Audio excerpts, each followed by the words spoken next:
As we've been talking about, Ezra is a history of two eras.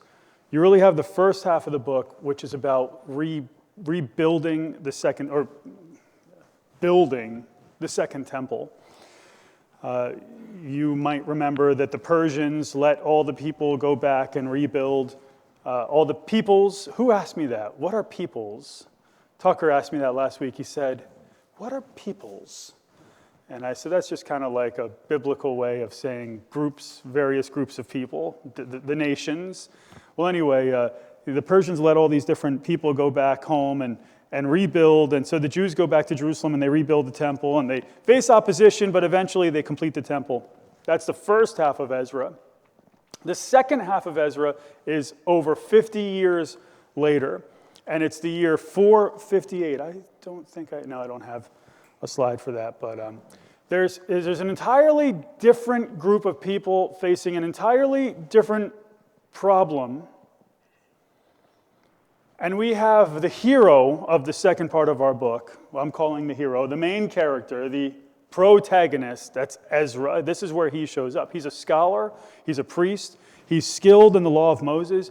He's a person who studies the Word of God. This was kind of like a couple weeks back. Studies the Word of God, lives it, and preaches it, teaches it to people.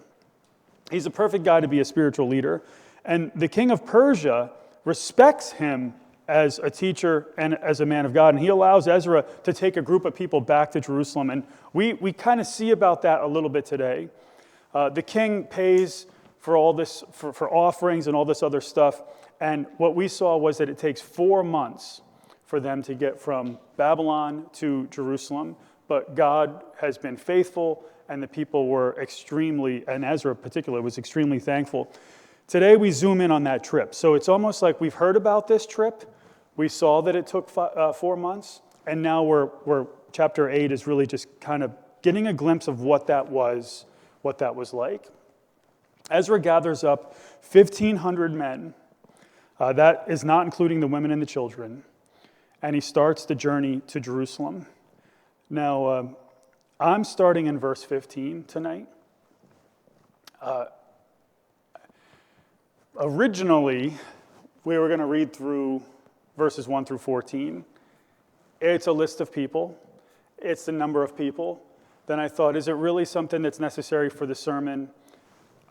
I want to clarify. When I read the Bible at home, I don't skip these. I don't skip these lists. I read them. I'll read First Chronicles, all the lists of names that are in First Chronicles, like 9 chapters or more of names in First. I'll read it. I don't skip them. But for the purposes of tonight's message, I just want to summarize the first 14 verses by saying that he gathers up 1,500 men, not including the women and the children, and starts the journey to Jerusalem. Look at verse 15.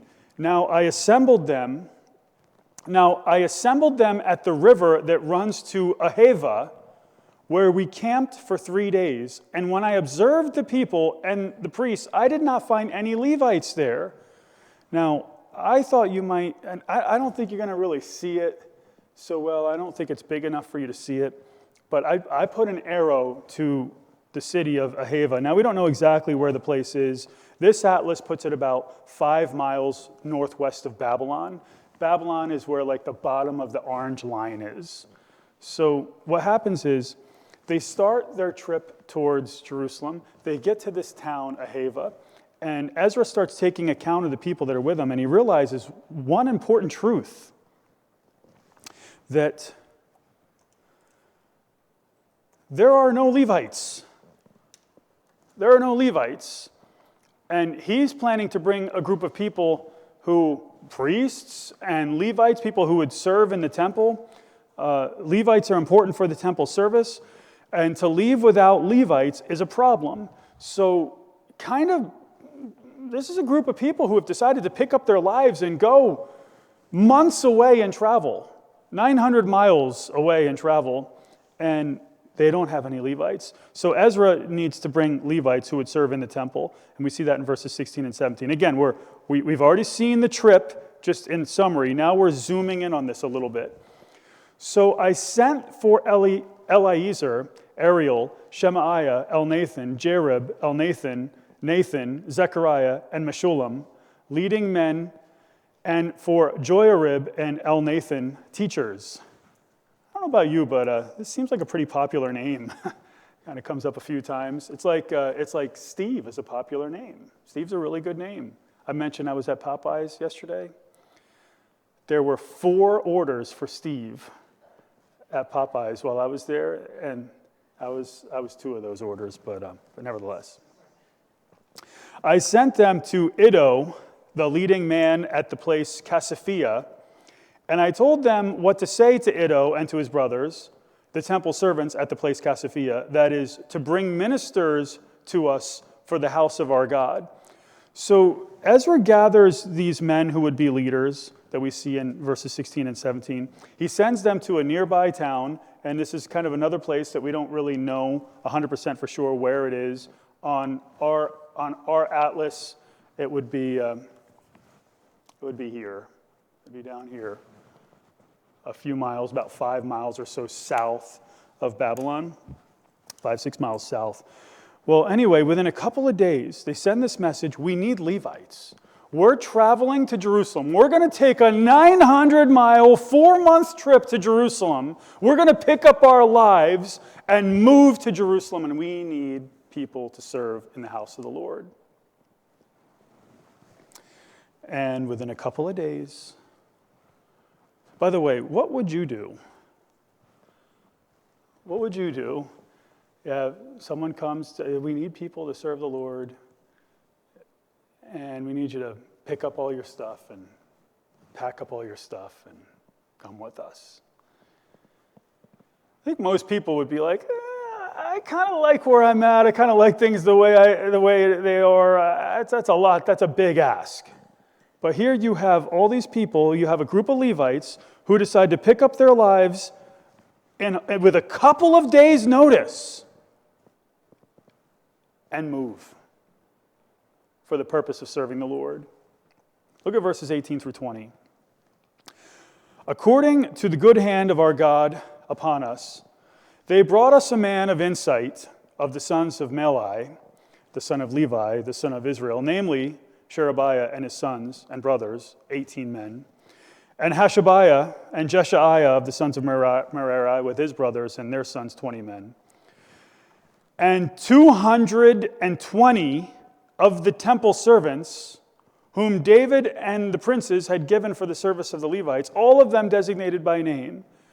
And so what you have here is a group of over 250 guys, not including the women and the children, over 250 guys who say, yeah, we're doing this. We're going to pick up our life. I mean, imagine what it must have been like for these guys. Imagine you're there in town and some guys show up and they're like, we need people to move for the temple. We need people to take up your whole life, pick it up, and go and serve at the temple. And within a matter of days, they give their lives to serving the Lord. They give up their life to go serve the Lord. And I would ask, would you do that? And I think most people would say, yes, I would do that. But I think the reality is that they wouldn't.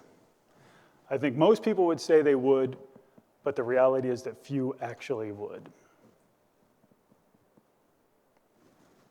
So Ezra and his people, they prepare to leave for Jerusalem. And the first thing Ezra does is proclaim a fast. Then I proclaimed a fast there at the river of Ahava, that we might humble ourselves before our God to seek from him a safe journey for us, our little ones, and all our possessions. So Ezra proclaims a fast. Kids, do we know what a fast is? What does fast mean?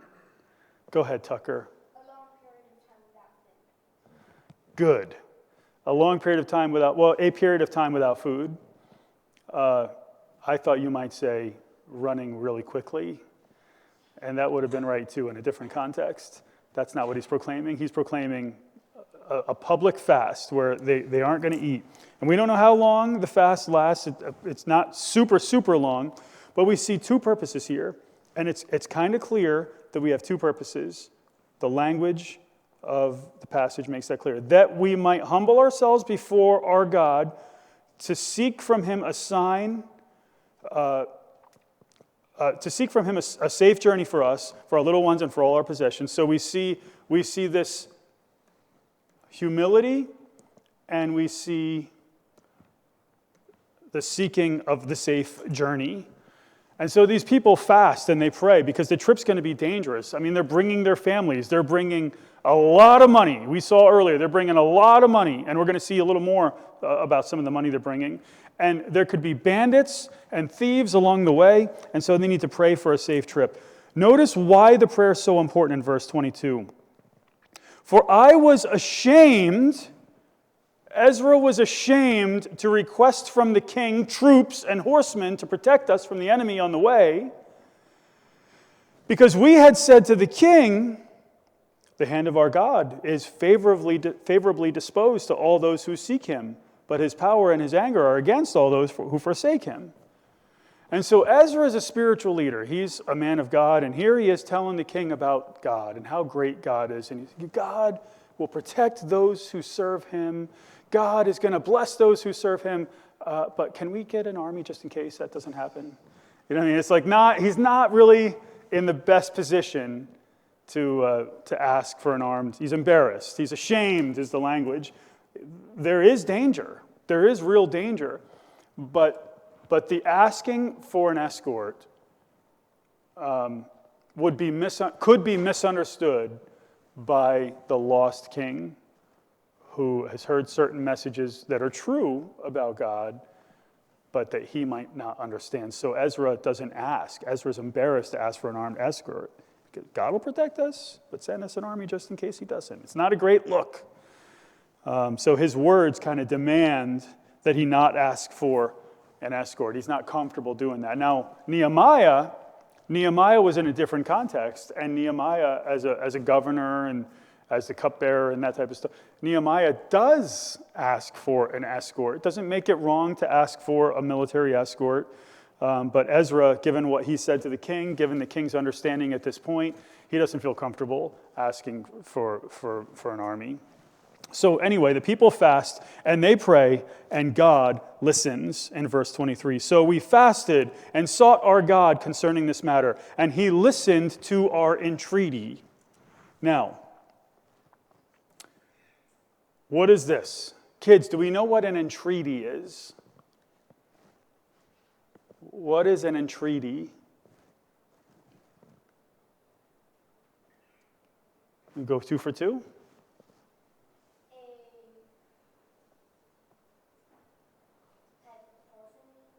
A what? A type of Person? It's not a type of person, no. Nice try, though. 1 for 2 is not bad. That's 500 in the baseball world. That's successful. An entreaty.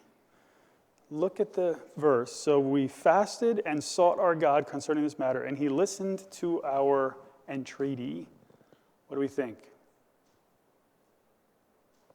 He listened to our adults' prayers. Listen to our prayers. He listened to our prayer. So God answers their prayer. He protects them from danger. Remember, they're traveling again with a lot of money and a lot of stuff. It's money for the temple. There's items for the temple. And so Ezra entrusts this stuff to the leading priests in verses 24 through 27.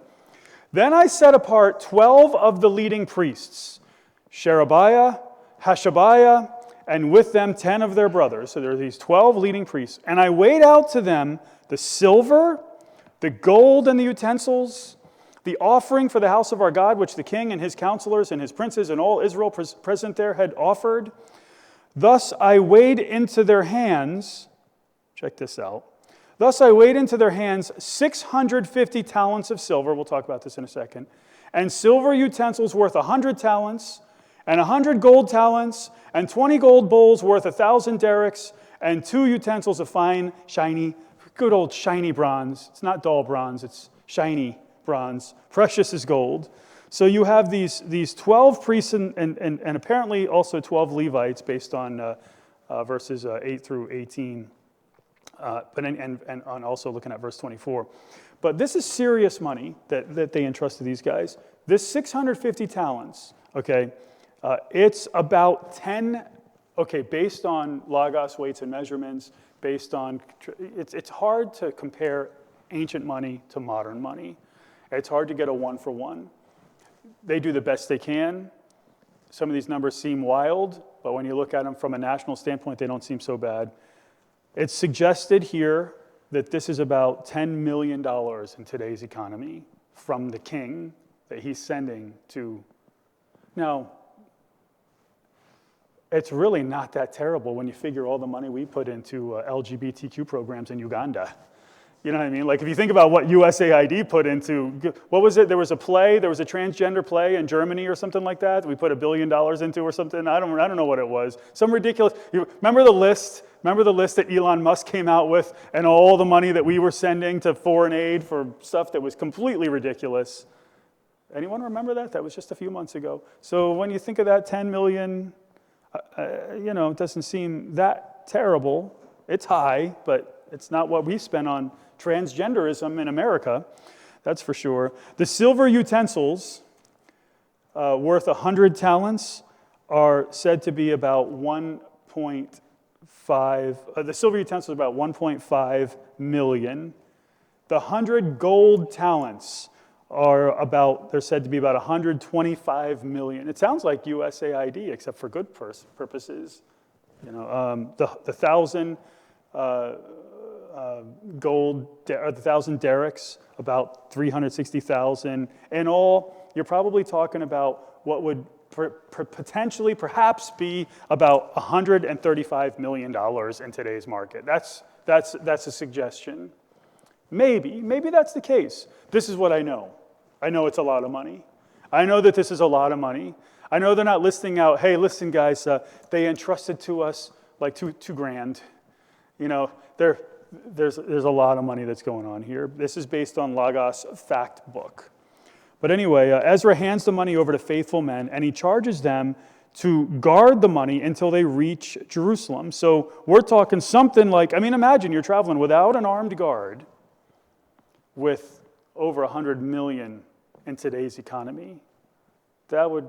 Now you got a good group of people here. You got at least 1,750 men here. There's a good group of people here, so there's some safety in those numbers, but there's some risk involved. But anyway, he entrusts this money over to faithful men in verse 28. Then I said to them, "You are holy to the Lord, and the utensils are holy, and the silver and the gold are a free will offering to the Lord God of your fathers." This is God's money. This is not your money. This is God's money. Watch and keep them until you weigh them before the leading priests, the Levites, and the heads of the fathers' households of Israel at Jerusalem in the chambers of the house of the Lord. That is, you protect this money and this stuff. This is God's money. This is God's stuff. You guys protect this until we get 900 miles away to Jerusalem, to the temple, and deliver it over to the temple. So the priests and the Levites accepted the weighed out silver and gold and the utensils to bring them to Jerusalem, to the house of our God. So Ezra and his people, they journeyed to Jerusalem in the next verse. Then we journeyed from the river Ahava on the 12th of the first month and to go to Jerusalem. And the hand of our God was over us, and he delivered us from the hand of the enemy and the ambushes by the way. So the first thing that sticks out to me is that they leave from the river Ahava on the 12th of the first month. Now, what stands out to you? What does that make you? What question comes to your mind when you see that?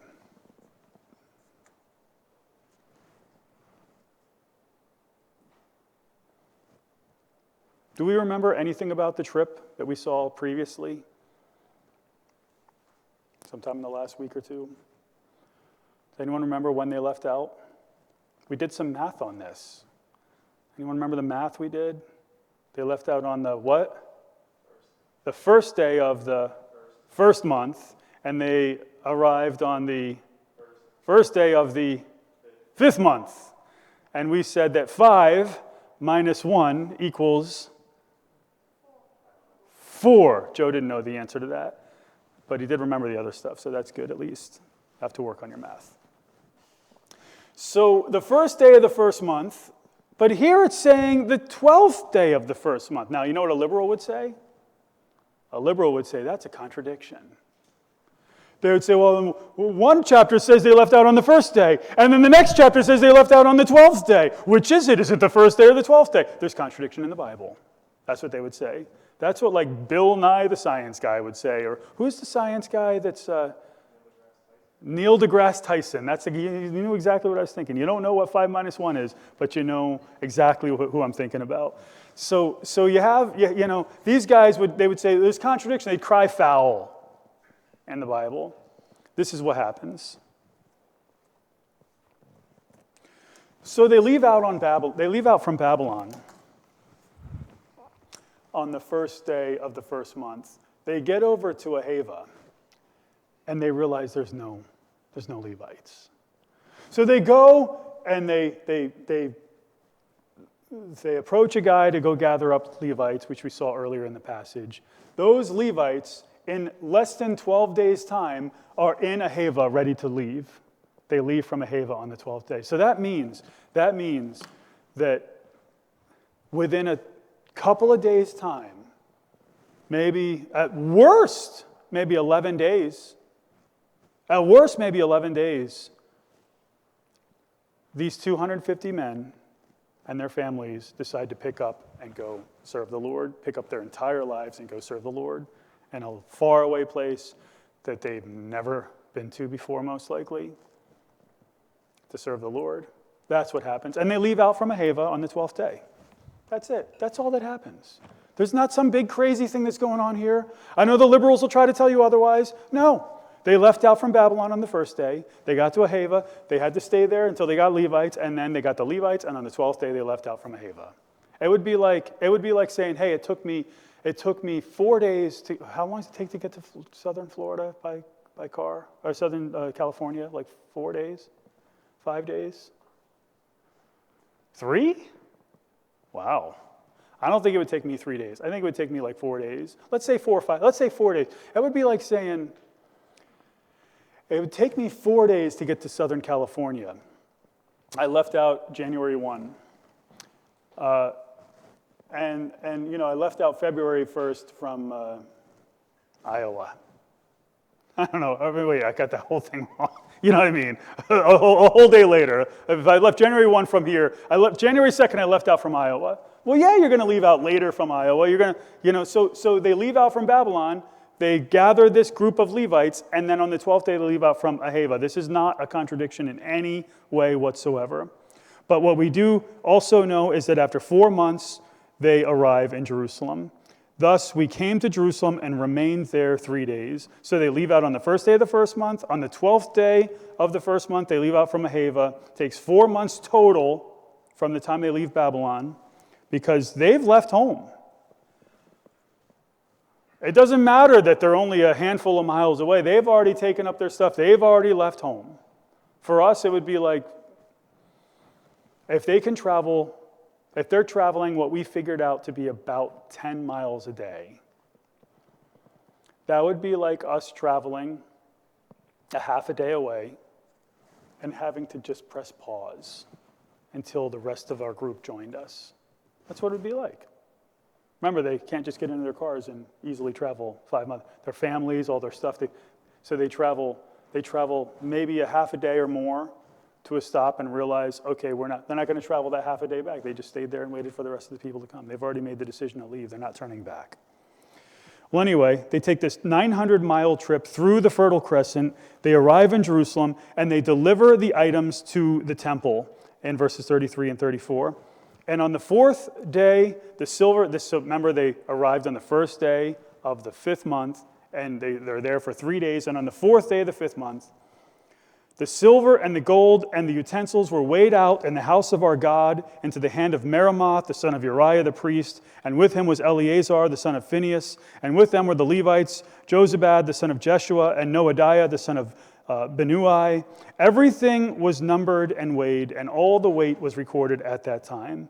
All the money and all the stuff had been accounted for. These men who had been entrusted with a ton of money, maybe over $100 million in today's market, they had been faithful. Now that makes me think of modern day church. And that makes me think of how modern churches need faithful people to handle the money. Whose money is it? It's God's money. It's God's money. It's not the pastor's money. It's not the deacon's money. It's not your money. It's not your money. It's God's money. And especially once we make the transfer of that money over to the church, now we lay no claim on it. We lay no claim on it whatsoever. It ceases to even in any way be our money. It is God's money. And it needs to be used for Him. Churches today need to operate with the same type of faithfulness we see in this passage. I can't help but think about how many different ways that hasn't happened in churches. I can't think about the different ways where pastors have taken God's money and used it for their own purposes.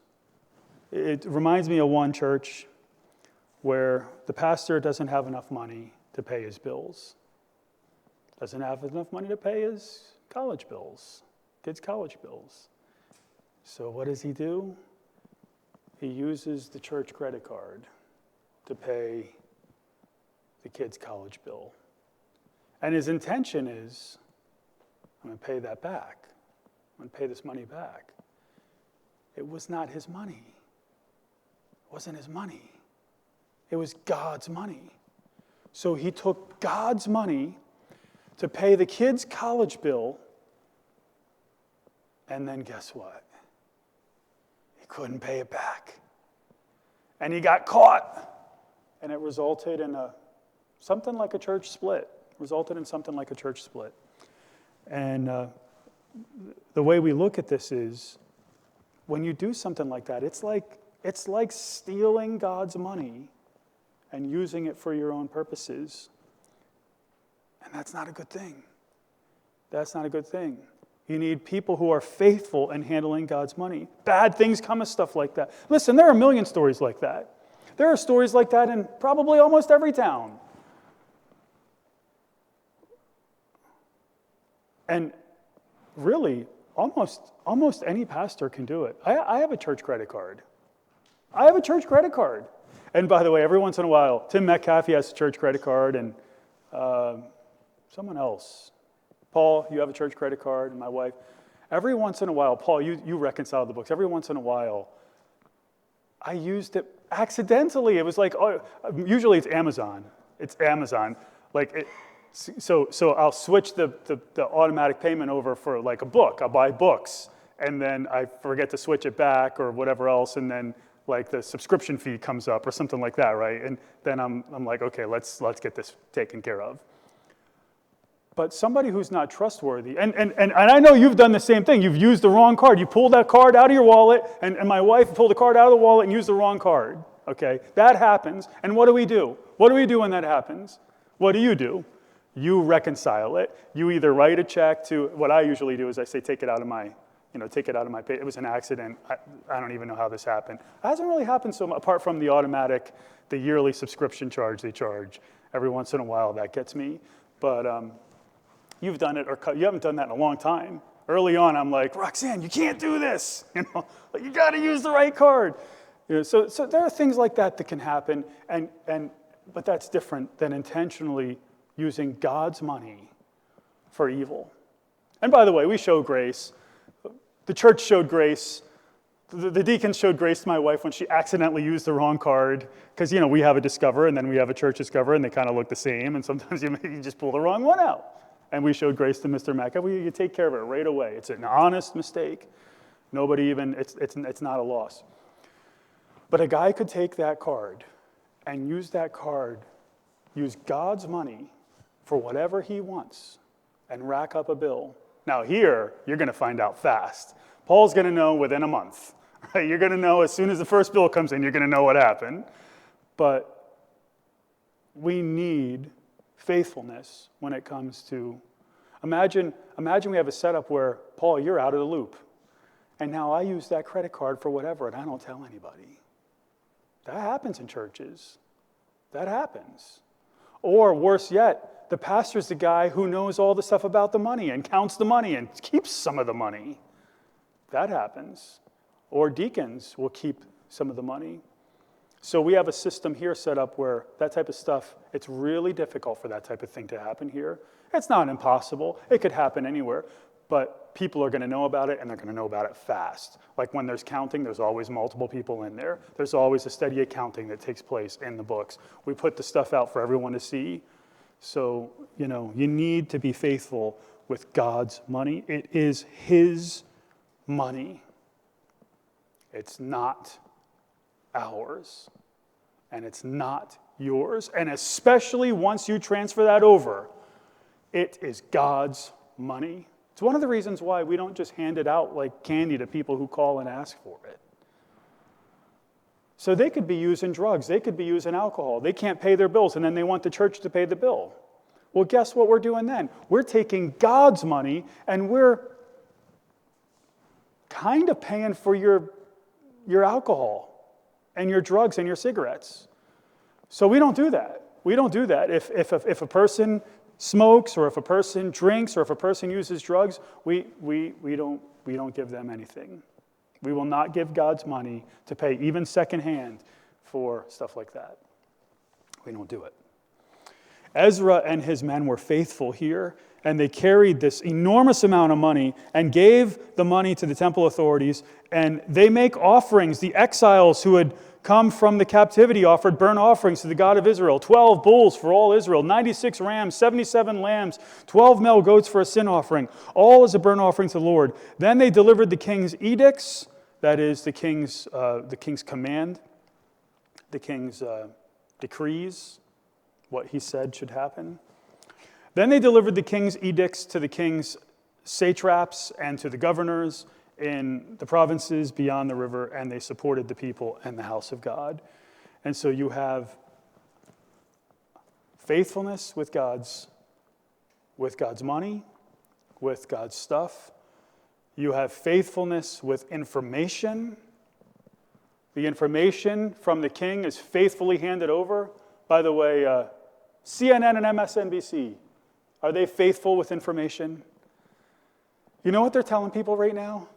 They're telling people, well, maybe they're not as much as the Democrats. The Democrats are saying the Republicans shut down the government. They must think we're idiots. They really must think. And they're saying this out on TV. The Republicans shut down the government. You would have to be, I don't know if I'm allowed to use this word anymore, but when I grew up, we were allowed to use this word. You'd have to be retarded to believe this. You'd have to be mentally challenged to believe that the Republicans shut down. But this is what they put on their airwaves. It's wild. They're not faithful with information. But these people were faithful to give what the king said, to deliver that over to the satraps and to the governors, to the officials, to the Persian officials of the area. And they supported the people and the house of God. And so in today's passage, we have Ezra and his people making a long journey to Jerusalem. They leave their lives behind to go and serve the Lord. And again, that's a big thing, which I don't think a lot of people would do today. Most people don't do it. But 1,500 men, along with their wives and children, decide to pick up their lives, and another 250 temple servants pick up their lives within only a few days' notice. And that shows me devotion. That shows me commitment. These people are serious about their walk with God. Serious enough to pick up their entire lives and go somewhere else and do it for the Lord. And they're faithful. They're faithful with the offerings, with the religious utensils. Ezra entrusts these items to faithful men, and those faithful men hand it over to the temple authorities when they get to Jerusalem. And God's money is handled faithfully. This is how it should be done. And God's hand was certainly on them to protect them and guide them, even though they did not have the military escort. The people were faithful. God protects them all along the way until they arrive in Jerusalem. God's hand of blessing was upon them. And I'm going to say, when I look at all this, I know there's a whole bunch of different principles we look. It's not one of the fanciest passages we're ever going to see. It's about traveling. It's about being faithful with their stuff. It's about honoring God. It's about picking up and taking your life and serving the Lord, all these things. I see that God's hand of blessing is on those who are faithful in the various ways in which they were faithful in this passage. It may not be the blessing that some people today want, but it is the blessing that the people need. It may not be money or even health. We're not necessarily seeing that these people got rich by making this. In fact, they probably made a pretty strong financial sacrifice. So it may not be the blessing of the prosperity gospel, but it will be blessing for eternity. And the greatest blessing that we've ever seen is in Jesus Christ. These guys are looking forward to the gospel. They're looking forward to God's plan of salvation. They're looking to a king who would restore the throne of David. Maybe not a full understanding of Messiah yet, but they're looking for a Messiah. And one day that Messiah would come and he would take their place and he would take your place and become your substitute and suffer and die on the cross to pay the penalty for your sins, which is a penalty you could never pay. You'd be paying for all eternity. And if you place your faith in Christ, you will have everlasting life. And once you're saved, then you must be faithful. You must be faithful to live for him. You must be faithful to do what he calls you to do. You must be faithful with God's money. You need to be faithful with information. You need to be a faithful follower of the Lord. And that's what I have to say about Ezra 8. So we're going to take our hymnals and turn to 405. I've been working towards actively trying to get you guys out a little bit earlier on Sunday nights because it's dark now.